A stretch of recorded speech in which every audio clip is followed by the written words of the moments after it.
When people go to a concert or a music festival, they're expecting to have the time of their lives. They're seeing their favourite bands and artists after all, and chances are they're going with friends and are also looking forward to having a great time with them. What they won't be thinking about, however, is the possibility that something bad could happen, like someone getting hurt, or some catastrophic event taking place that results in actual deaths. Of people at the concert. Unfortunately, while this is very unlikely to happen, it's not out of the realm of possibility, and you've seen the title, so you know what this video is about. Here are 13 concerts and festivals that turned deadly.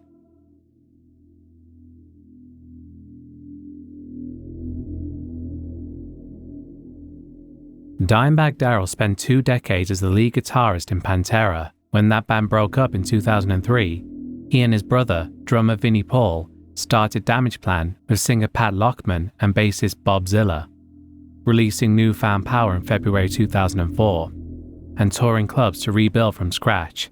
On December 8, 2004, the tour stopped at the 600-capacity Alrosa Villa in Columbus, Ohio, with about 400 people in attendance. 25-year-old Nathan Gale, a discharged Marine from Marysville, Ohio, had told co-workers and his mother that he carried a diagnosis of paranoid schizophrenia. He insisted Pantera had stole his lyrics and identity, and sometimes muttered that their breakup had ruined his life. Witnesses saw him in the parking lot that night, pacing in a Columbus Blue Jackets jersey and saying he would wait for Damageplan. He vaulted a 6-foot fence, slipped through a patio door, and moved to the edge of the stage as the band launched the opening song. At 10:20 p.m., Gale climbed onto the stage and fired at Dimebag 4 times. The rounds punched through his skull, ear, and back of the head before he hit the ground. Some in the crowd cheered, thinking the flash was pyrotechnic, until they saw that Dimebag wasn't getting back up. Gale pivoted, shot tour manager Chris Paluska in the chest, and drum tech John Brooks in his leg, then killed security chief Jeff Mayhem Thompson as Thompson tackled him. A fan named Nathan Bray climbed onto the stage to help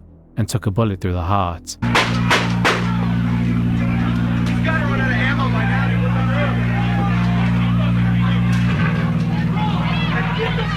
Club employee Aaron Hulk rushed forward during a reload and was shot 6 times. Gale grabbed John Brooks by the hair and held him hostage while he fired into the crowd. Officer James Nigmeyer, hearing shots fired over the radio, entered through the service door with a 12-gauge shotgun, edged behind the drum riser, and fired once from 9 feet, blowing Gale off his hostage 3 minutes after he fired his first shot. Dimebag, Thompson, Bray and Hulk lay dead on the stage, while Paluska and Brooks bled nearby. Investigators counted 15 spent casings on the boards and another 36 rounds in Gale's pockets. The plywood was coated in blood. The tour ended where it started. Damageplan never played again, and Alrosa Villa closed for good years later.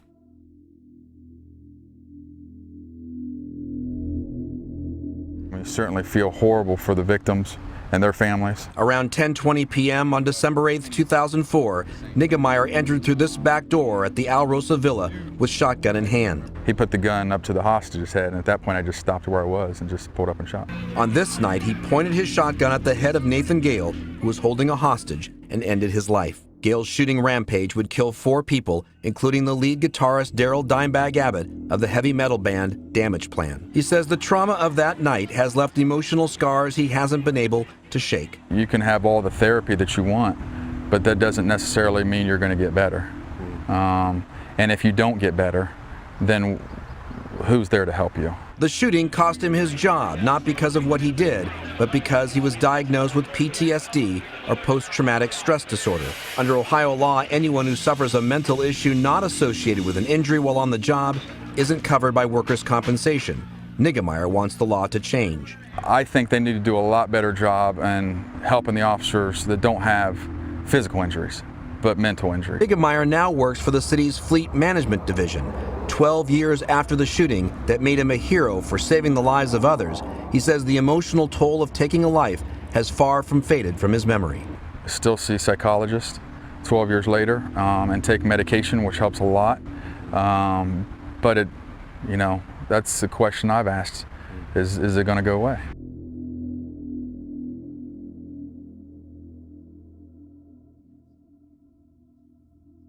On December 3, 1979, the Riverfront Coliseum in Cincinnati filled its plaza hours before The Who's show was scheduled to begin. 18,000 tickets were sold, with most being labelled as festival seating, which meant no assigned places and a race for the best spots once the doors opened. City officials had warned about this policy after a Led Zeppelin crush 2 years earlier, but promoters kept it because it moved tickets fast and was cheaper to staff. Fans began lining up not long after noon. By evening, police estimated that there were roughly 8,000 people jammed against the West Gate glass. The arena had 19 entrances, yet staff unlocked only 2. Management said that the rest had to stay closed until every union ticket taker was at position. Inside, audio technicians checked the public address system, and a few loud guitar chords leaked through the walls.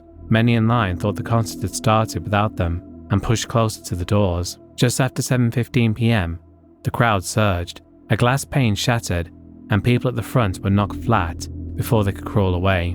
Those behind kept moving, unable to see the floor or even move their own arms. People were stacked chest to back until the breathing space disappeared. Some victims had shoe prints on their coats from being walked over in the crush. Police forced a narrow lane through the bodies to reach the glass, but every time they opened a gap, the press behind closed it again. At 7:40, officers finally pulled the last victim clear. 11 people had suffocated, with most being teenagers, the youngest only 15 years old, and 26 more were left with bruised lungs or broken bones.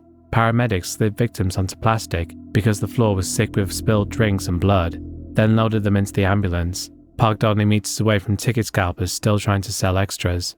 Fire officials urged cancelling the show, but the tour manager argued that sending thousands back through the same plaza could spark another panic. The band came on at 8:30, never told what happened. Pete Townsend later learned the truth after the encore and said he felt, quote, angry we'd played while people were dying outside. An inquest found that 3 minutes of crowd pressure had generated force measured in tons. It blamed the narrow doorway plan, late door opening, and a single misleading sound check. Cincinnati banned festival seating weeks later. The rule stood almost 25 years before the city council relaxed it under strict entry control rules.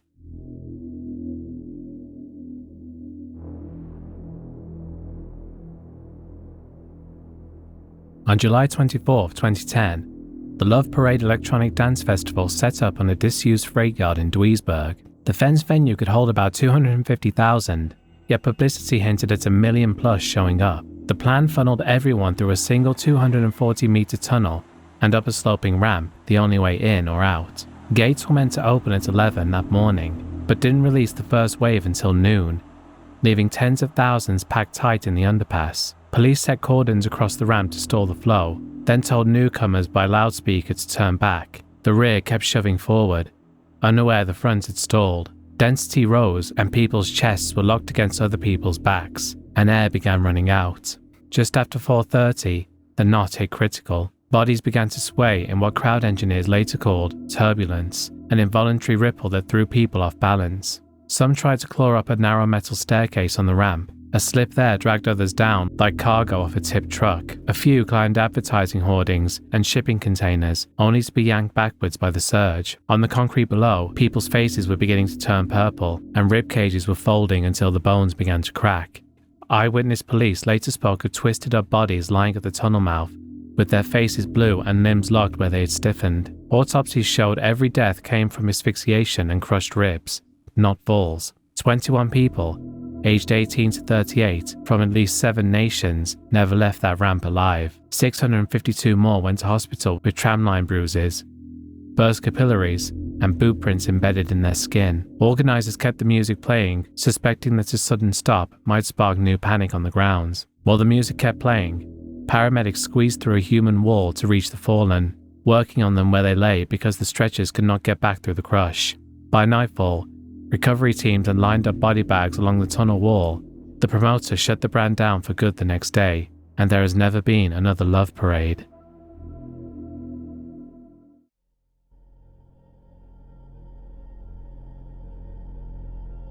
On May 22, 2017, Ariana Grande's Dangerous Woman tour stopped in Manchester. About 14,000 fans, most of them teenagers and younger children, were in the Arena Bowl, while parents and friends clustered in the public foyer outside the main doors, otherwise known as the City Room, which connected the venue to Victoria Station. 22-year-old Salman Abedi, a Manchester-born British citizen of Libyan descent who had travelled repeatedly to Libya and shown signs of radicalisation, spent weeks preparing an improvised explosive device built around TATP. He used a large rucksack to carry the load, which investigators estimated weighed more than 30 kilograms. He made several scouting trips through the complex on the evening of the show, moving between the station concourse, toilet, and the city room. A CCTV blind spot let him linger out of view. A man in the crowd, Christopher Wilde, told security he had seen someone suspicious. The warning never triggered an effective response. Uniformed British Transport Police, who were meant to cover the area,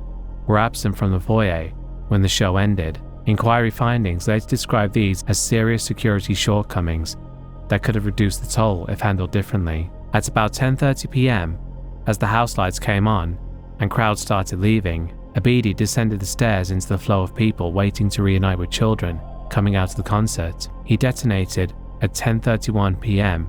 in the middle of the crowd.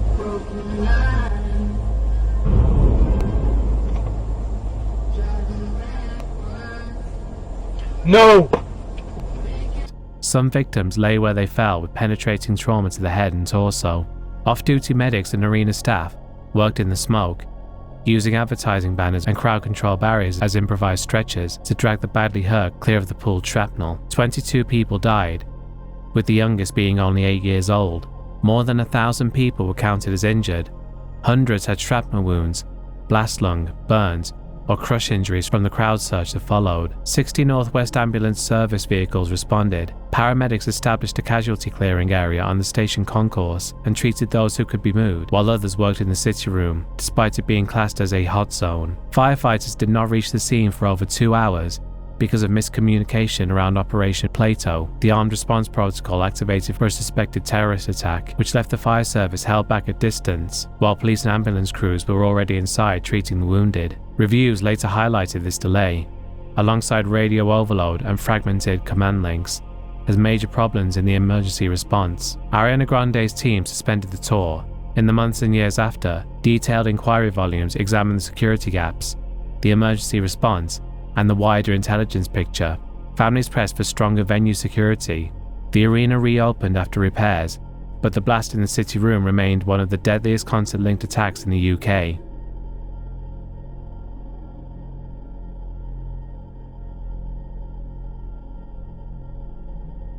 Just after 2:30 a.m.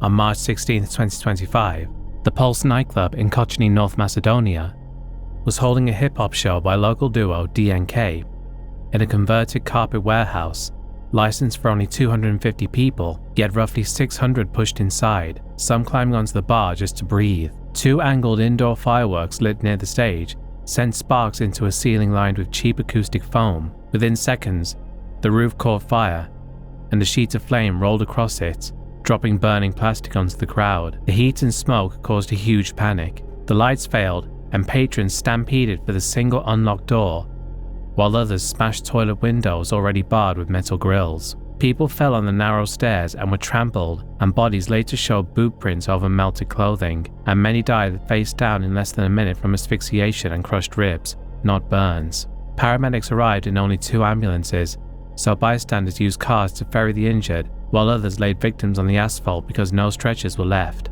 Inside the wreck, rescuers said the ceiling had collapsed in clumps that still glowed red, and a tangle of headphones, phones, and melted wristbands clung to the floor like glue.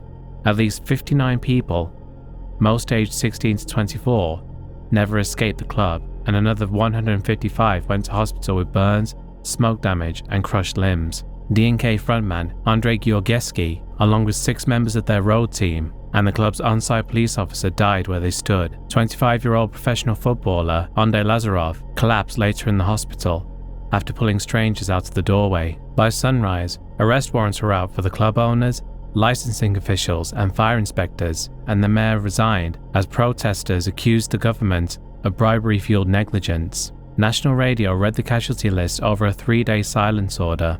There had been only 1 fire exit for over 600 people, and this turned the warehouse dance floor into the deadliest fire in North Macedonia's history.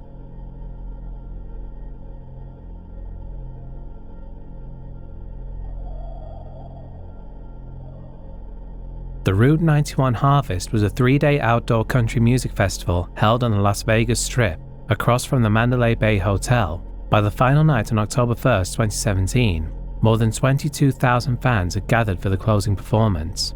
The atmosphere was festive, with country star Jason Aldean set to headline. Unbeknownst to the crowd, however, a 64-year-old man named Stephen Paddock had spent the past week turning his 32nd floor suite in the Mandalay Bay into a sniper's perch overlooking the concert grounds. He had smuggled in a cache of weapons, 24 firearms with thousands of rounds of ammunition, using multiple suitcases brought up over several days. Many of the rifles were equipped with bump stock devices that let them fire nearly as fast as machine guns, giving Paddock the firepower to inflict mass carnage. On the final night of the festival, as Aldean performed to the huge crowd, Paddock put his deadly plan into motion. Moments before attacking the concertgoers, he shot a Mandalay Bay security guard through the door of his suite, wounding the man who had come to investigate a jammed door alarm. Immediately afterward, around 10:05 p.m., Paddock smashed out 2 windows of his corner suite with a hammer. Then he opened fire onto the crowd below, unleashing his rapid burst of gunfire from his high vantage point.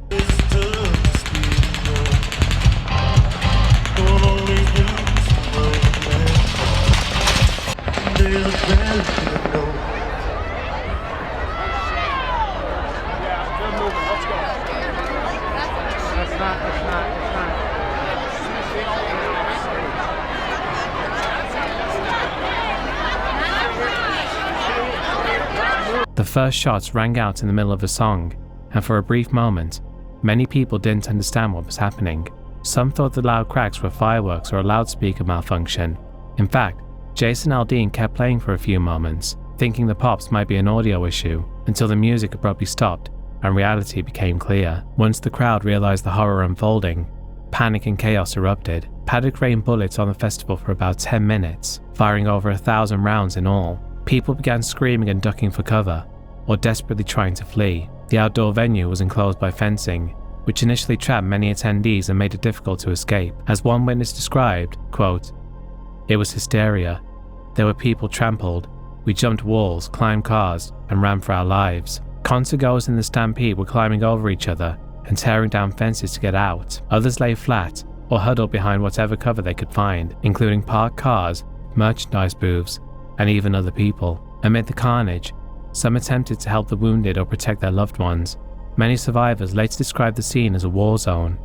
People were bleeding on the field, strangers helping strangers, and absolute confusion and terror everywhere. The gunfire would pause briefly, then start up again, with each burst sending fresh waves of fear through the crowd. In those precious lulls when Paddock stopped to reload, groups of people made a break for it and managed to sprint to safety. Police and paramedics struggled to reach the victims at first, because it wasn't immediately obvious where the shots were coming from, and there were initial fears of multiple shooters in the area. By the time the shooting finally stopped, the festival grounds were littered with bodies and the personal belongings that people left behind in the chaos. Nearly 60 people were killed, and over 400 suffered gunshot wounds, with hundreds more injured in the frantic escape that night. Paddock had fired from his perch for roughly 10 minutes before taking his own life with the final gunshot. When a police SWAT team breached Paddock's suite about an hour later, they found him dead on the floor.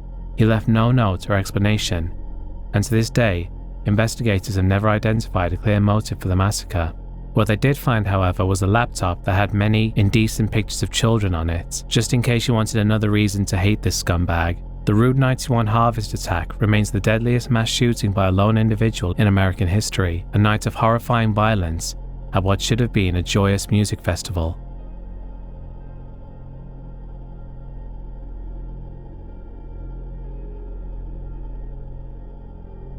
On the night of October 30th, 2015, Club Collective, a converted shoe factory basement in Bucharest, Romania, hosted a free album launch show for the metalcore band Goodbye to Gravity. The operating license covered about 80 patrons, yet an estimated 300 to 500 people packed the single room, shoulder to shoulder around concrete pillars. The musicians brought sparkler-style fireworks to accent the science fiction imagery of their new record, Mantras of War. At 10:32 p.m, a spark hit a pillar wrapped in cheap polyurethane soundproofing. The foam flashed and flames shot across the ceiling in under a minute. Dozens of phones filmed fire raining molten plastic onto the crowd. For a moment, cheers continued.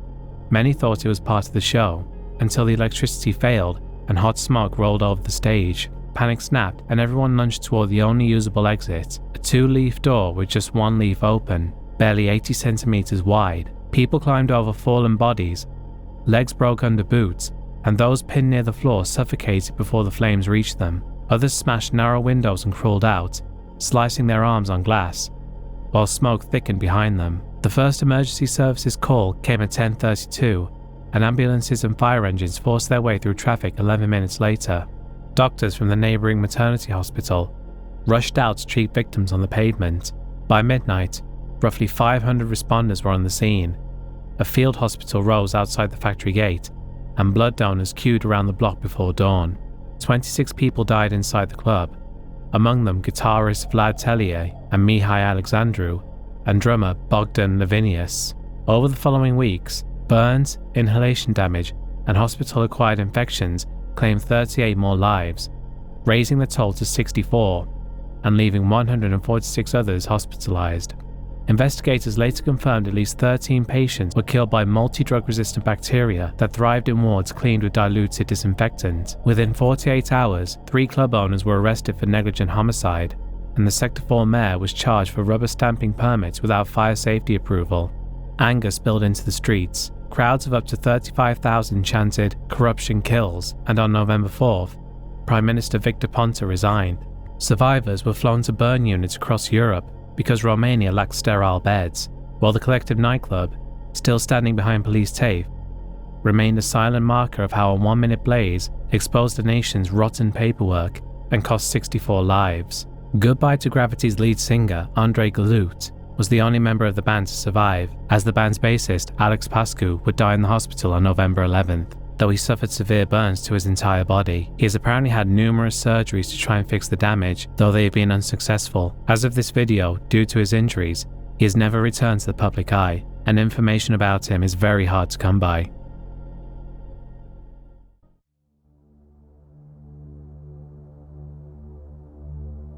The Station nightclub sat in West Warwick, Rhode Island, and was a one-time roadhouse that had been padded with cheap polyurethane foam to mute sound, even though state rules banned that material inside assembly spaces. On February 20th, 2003, it was licensed for 404 people, yet an estimated 462 squeezed in to see Jack Russell's Great White. At 11:07 p.m, the house lights dimmed and the band began playing, while tour manager Daniel Beekle lit 4 Gerb fountains that threw sparks 15 feet for 15 seconds. 9 seconds later, orange pinholes raced up the foam on both sides of the drummer's alcove, then rose across the foam-lined ceiling. Some in the crowd cheered, thinking it was a stage decoration, until guitarist Ty Longley glanced back, and the sparks kept climbing. Jack Russell himself paused mid-verse and muttered, "Wow, that's not good," as the smoke started to rise. The heat also rose like a piston. The ceiling tiles flared, while the molten plastic began to drip, sticking to people's scalps and hands. One survivor later said that it was eating the flesh off his fingers as he crawled. The bar lost power, throwing the room into blackout, broken only by camera flashes from a local news crew filming a nightclub safety segment. Every instinct pushed people to the front door, but the vestibule narrowed to a single leaf less than a meter wide. Bodies wedged shoulder to shoulder, then stacked 2 meters deep until the opening looked corked by a human plug. Many at the bottom died standing, killed by smoke inhalation before the flames touched them. Others tried the kitchen corridor and found it blocked by gear cases, or headed for a band-only door that the staff had closed. Firefighters reached the parking lot in just over 5 minutes, but the roof was already venting flame, and windows burst as they pulled scorched patrons from the pile. Inside, footprints were later found on the backs of victims sprawled across the dance floor, showing that the crush killed nearly as many as the smoke and fire. 96 people died on site, including Ty Longley and local DJ Dr. Metal Mike Gonzalez. 4 more succumbed in the hospital, bringing the toll to an even 100, with 230 injured. The tour manager pleaded guilty to 100 counts of involuntary manslaughter and served 4 years. Club owners Jeffrey and Michael Derderian took similar pleas, one serving prison time and the other community service. Civil suits from survivors and families drew about $176 million.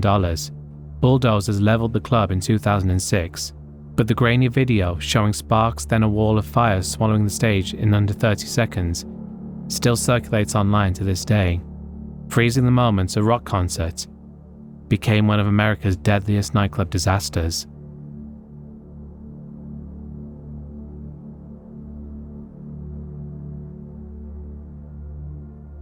On the evening of November 13, 2015, Paris already sat on the edge after a year of smaller jihadist plots and the Charlie Hebdo shootings, yet the city filled with Friday night crowds anyway. At 9:20 p.m, the first bomber detonated outside the Stade de France, signaling the start of a coordinated Islamic State operation that ultimately killed 130 people across the capital and wounded more than 400. 9 minutes after the first stadium blast, a Black Seat Leon rolled to a halt on Rue Bichat. 3 gunmen stepped outside with AK-type rifles and started opening fire on diners at Le Carillon and Le Petit Combage, then crossed the street and kept shooting inside the restaurant. 13 people died there and 10 more were left in critical condition. The same team sped 2 kilometers to Rue de la Fontaine and at 9:32 cut down patrons on the terrace of Café Bon Bitter and the neighboring pizzeria La Casa Nostra. 5 lost their lives, 8 were badly wounded. Witnesses recalled the shooters firing in short controlled bursts, reloading from canvas satchels slung over their shoulders. At 9:36, the gunmen reached La Belle Equipe on Rue des Charons, a narrow street lined with bars. They emptied magazines into the packed sidewalk tables for several minutes, killing 21 and leaving 7 in critical condition before disappearing back into city traffic. Inside the Bataclan concert hall, about 1,500 fans pressed toward the stage for an Eagles of Death metal set. The Bataclan had previously been threatened by extremists for its Jewish ownership history. At 9:49 p.m, a grey Volkswagen Polo rolled up. French-Algerian gunmen, each carrying AKs and wearing explosives, stepped out and sprayed the sidewalk before pushing through the entrance hall while the band played. Some in the crowd mistook the first burst for pyrotechnics until seats splintered and bodies dropped in the pit. The attackers fired methodically, pausing only to reload from canvas satchels stuffed with magazines. Within the first 20 minutes, nearly everyone standing on the floor lay wounded or dead, with pools of blood spreading so wide that survivors later compared it to a slaughterhouse. Dozens who crawled up narrow stairwells found themselves trapped as hostages. One gunman lectured them about Syria while using their bodies as cover at a smashed window, firing into the street and back toward the heap of victims below. Others hid in dressing rooms or clung to exterior ledges, hands slipping on their own sweat as distant sirens grew closer. At 12:15 a.m, after more than 2 hours of sporadic executions and failed attempts by terrorists to reach news crews by phone, a BRI assault team blew the hallway doors, stormed the balcony, and ended the siege in 3 minutes. One attacker fell under police fire. The other 2 triggered their vests in the chaos. When the smoke cleared, 90 concertgoers were dead, almost all killed before the first officers reached the foyer, and hundreds more were shot, trampled, or deafened by blast overpressure. Eagles of Death Metal escaped through a backstage door. Their merch manager, Nick Alexander, lay among the victims, still clutching a box of t-shirts. Investigators traced the Bataclan team and the restaurant shooters to the same Brussels-based cell that had sent fighters through migrant routes from Syria, orchestrated by Abdelhamid Aboud and logistically supported by Salah Abdeslam, who rented the cars and booked cheap hotels on the city's ring road. Aboud died in a Saint-Denis raid 5 days later. Abdeslam was captured in Molenbeek the following March. Forensic crews spent 10 hours tagging shell casings and prying phones from hardened blood while a line of ambulances waited to move the dead. Many victims carried no ID because they had left no purses at the coat check, now sealed under crime scene tape. By dawn, the Bataclan Theatre, once painted in bright colours, was now painted with soot and poked by bullet holes, remnants of the deadliest concert attack in modern European history.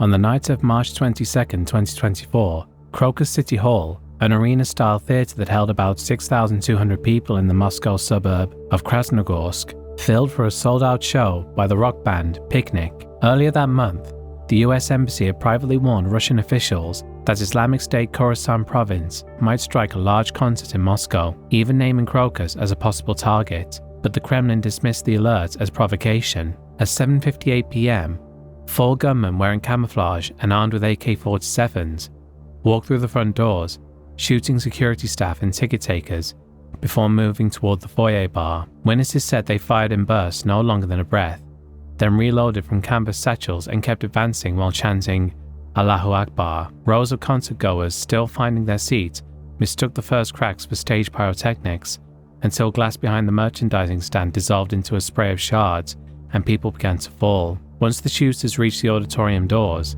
They lobbed petrol bombs into the crowd.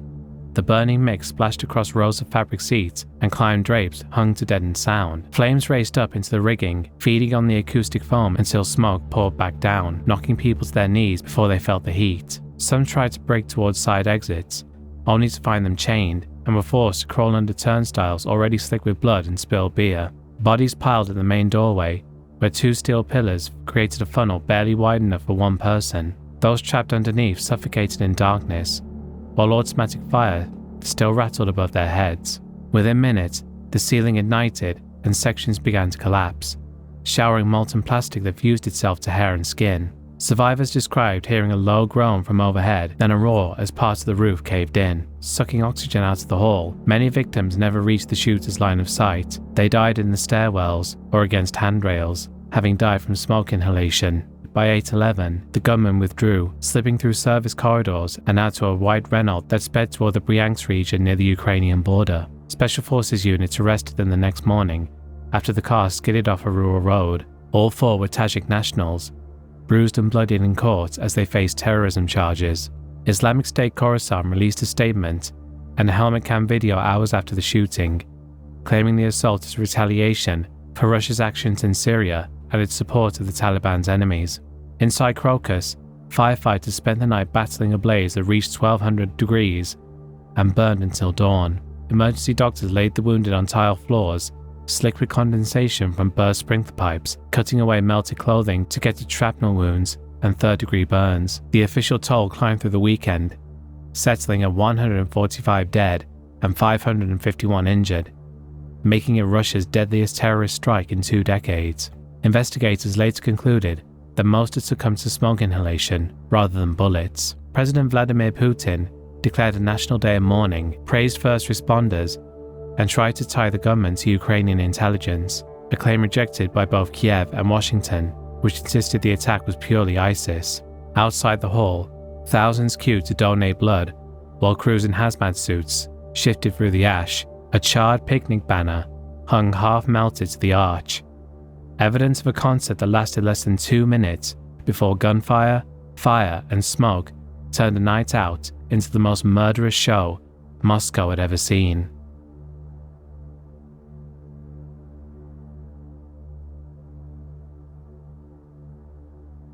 The Cro-Magnon Club opened in April 2004 in a converted warehouse in Buenos Aires, Argentina, run by show business promoter Omar Shaban and regularly hired by the rock band Callejeros. The city license capped the club at about 1,500 people, but Callejeros routinely drew far more, and on December 30th that year, roughly 4,000 fans, some carrying infants, squeezed inside for the band's last gig before New Year's Eve. Flares were a fixture of Argentine rock shows.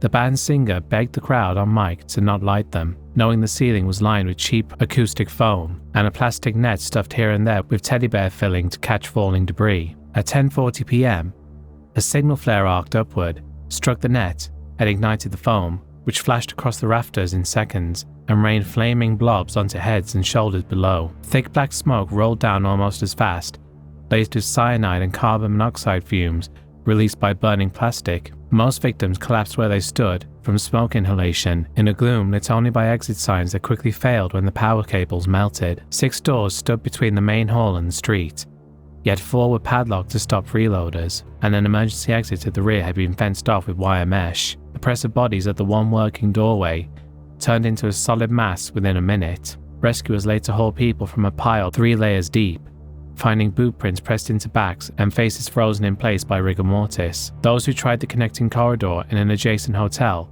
discovered that route chain shut as well, while fire extinguishers on the walls showed no pressure and sprinkler pipes didn't exist. Outside, sirens echoed off the narrow street, but firefighters met a wall of panicked relatives and fans clawing at the barred windows. They smashed holes with axes to drag out the semi-conscious, whose clothes left streaks of molten polyester on the concrete as they were pulled clear. Doctors counted scores of children among the injured and at least 9 infants among the dead. 1 newborn lay still in a stroller, overturned near the stage. By dawn, the death toll reached 175 and kept climbing in hospitals until it settled at 194. and more than 1,400 treated for burns, smoke damage, or crush injuries. Autopsies showed virtually every fatality came from asphyxiation rather than burns, proving how quickly the toxins overtook the room. Grief turned to fury within hours. Families marched on City Hall carrying charred sneakers and ID cards, accusing Mayor Anibal Ibarra's inspections of ignoring repeated safety violations. After months of hearings, legislators voted to impeach and remove him. Courts handed Omar Shaban a 20-year sentence for culpable homicide, while senior police officers and municipal inspectors received lesser terms for taking bribes and faking compliance papers. Survivors and relatives kept vigil outside the courthouse for years, hanging hundreds of wooden plaques with the names of the ages of the dead, most under 25, along the railings that face the blackened shell of the club.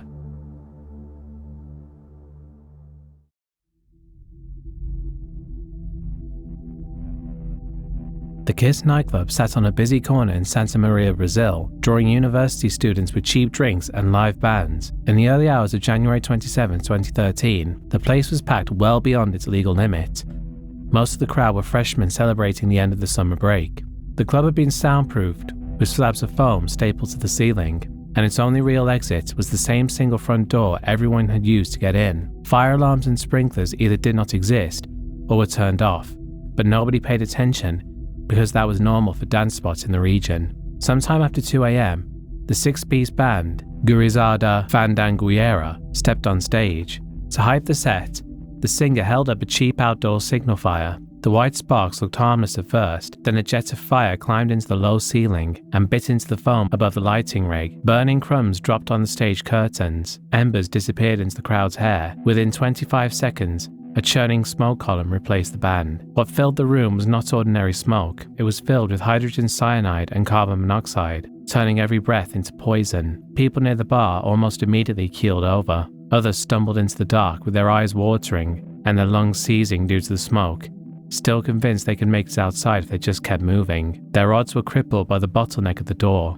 At first, some security staff tried to hold the exit shut, thinking frantic guests were skipping out on their bar tabs. Hundreds piled up behind them until sheer pressure blew the blockade away. By then, the doorway had become an obstruction of bodies 5 layers deep. The stampede compressed chests so tightly that many victims died standing up, still jammed against each other while flames had yet to reach them. A few people took fire extinguishers off the wall, only to find the handles were wired in place, or the cylinders were empty. Others swung chunks of broken furniture at plaster in hopes of punching a hole to the street. Despite the chaos, everyone could still hear phones ringing inside pockets that would never be answered. Out on the pavement, survivors' clothes reeked of melted plastic. Some had skin that came away when rescuers grabbed their arms. Ambulances tried to manage the flood of unconscious students. Hospitals in 3 cities ran out of ventilators. Inside, firefighters advanced through absolute blackness. By sunrise, the death count climbed to 245, with more than 600 injured. Most of the dead were between 18 and 30. Autopsies showed that suffocation, not burns, killed almost everyone. Investigators later learned that the club carried a license that had expired months earlier. The flare cost about $2, and the foam panels never met any safety code. 2 owners of Kiss and 2 members of the band were eventually convicted of murder, though a higher court later threw the verdict out on a technicality.